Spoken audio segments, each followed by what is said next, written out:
Thank you, ji Sumit. Ji. Thank you for having us on the show.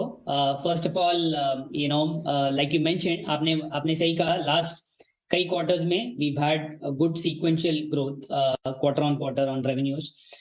In terms of the specific verticals where we are seeing very very strong demand, as you rightly mentioned, technology vertical जो है वो हमारा हमेशा सबसे strongest vertical रहा है, जो जहाँ पे between 60 to 65% of our revenues have traditionally come from the technology verticals where we work with the largest Silicon Valley brands, all the big brands we work with.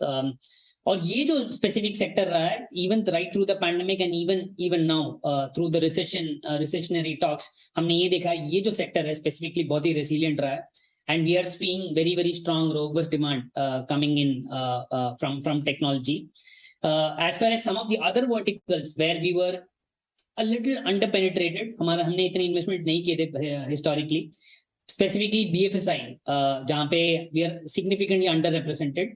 हमने यहाँ पे लास्ट 12 से 18 महीने में काफी सारी इन्वेस्टमेंट्स किए हैं, both on the capability side as well as on the front end side, and we are beginning to see some of those results come through.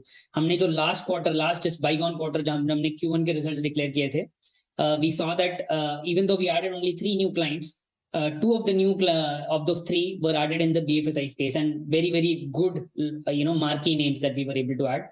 So all of this augurs well for us, because I think we are setting up the business in the right way. We are making the right sort of investments, and we are seeing some of that paying off. Correct. तो revenues तो हमने बढ़ते हुए देखे हैं राजन साहब, लेकिन margins पर हमने कुछ दबाव देखा है, वहां पर कुछ डिक्लाइन देखा है।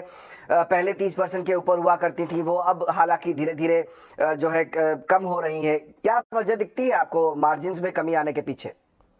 देखिए, मार्जिन्स, जहां तक मार्जिन्स का सवाल है, आपको लास्ट 2 साल जो है थोड़ा सा उनको एक्सेप्शनल ईयर्स जैसे काउंट करना पड़ेगा, क्योंकि FY21 जो साल रहा था वो पैंडेमिक का साल था, एंड अब while Q1 and Q2 were a little bit impacted by lower demand, Q3 and Q4 were we saw a very very strong bounce back, right? And therefore for the full year we still clocked fairly good revenues, but on the expense side आप marketing spends और travel spends दोनों काफी कम रहे थे.